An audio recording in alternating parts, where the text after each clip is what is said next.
diving into the week's political whirlwind, CDC's stormy weather, Fed's future, and Trump's latest moves.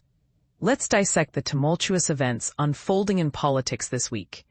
We'll unravel the chaos at the Centers for Disease Control and Prevention, CDC, ponder the Federal Reserve's uncertain destiny, and scrutinize President Trump's recent executive orders.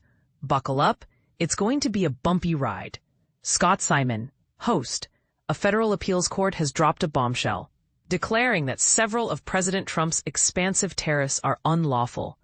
However, the court has put the brakes on implementing the decision until October, providing ample time for the Supreme Court to weigh in. Joining us today is NPR's seasoned political analyst, Ron Elving. Ron, delighted to have you on board. Ron Elving byline, it's always a pleasure, Scott.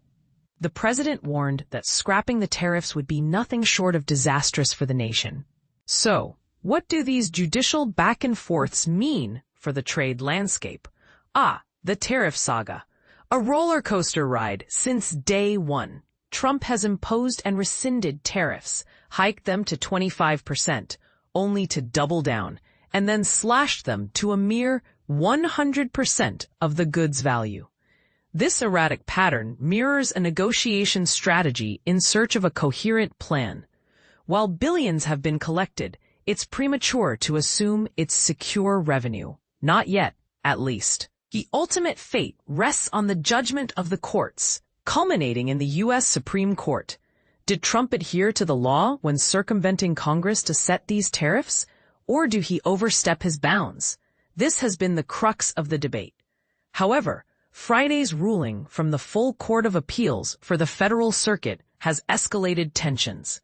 It's bound for the Supreme Court, but in the interim, it returns to a trade court that hasn't been kind to Trump in the past.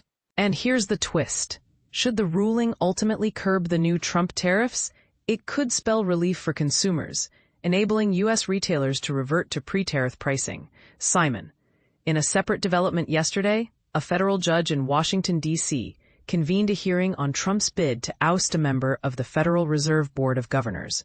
Elving, true enough. Gia Cobb, a seasoned jurist on the federal bench in D.C., presided over the arguments in the lawsuit initiated by Lisa Cook, a Federal Reserve Board member whom Trump announced he was dismissing this week.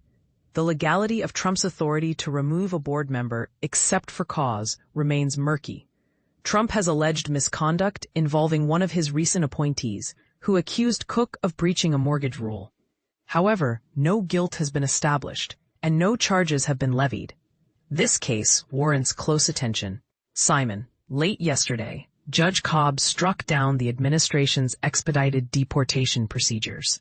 Elving, indeed, in a case affecting hundreds of thousands, Judge Cobb ruled that Trump failed to demonstrate a national emergency warranting extraordinary powers.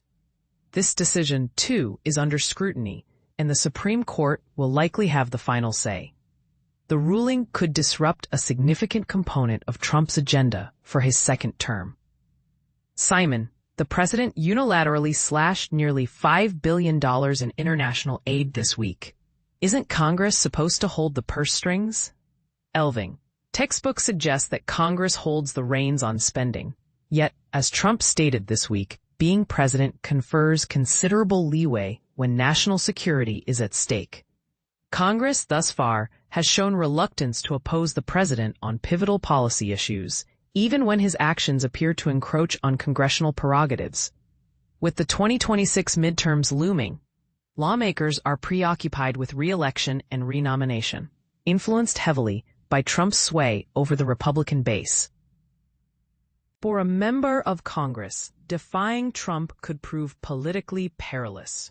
Simon, there's been a glimmer of Republican dissent. Senator Susan Collins of Maine, a leading Senate appropriator, branded this move a clear violation of the law.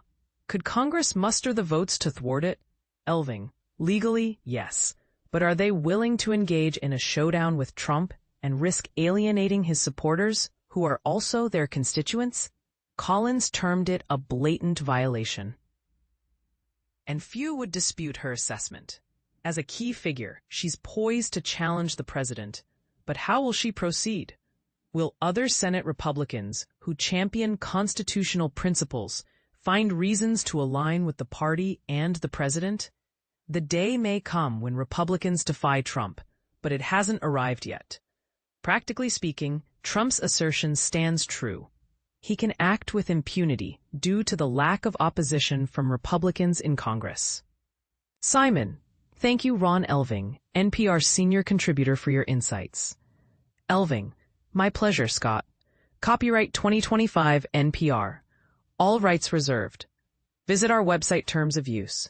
https://179876898 and permissions https://www.npr/1798519 pages at www.npr.org for further details. NPR transcripts may undergo revisions for accuracy and availability. Transcript text might be adjusted to reflect changes in the audio.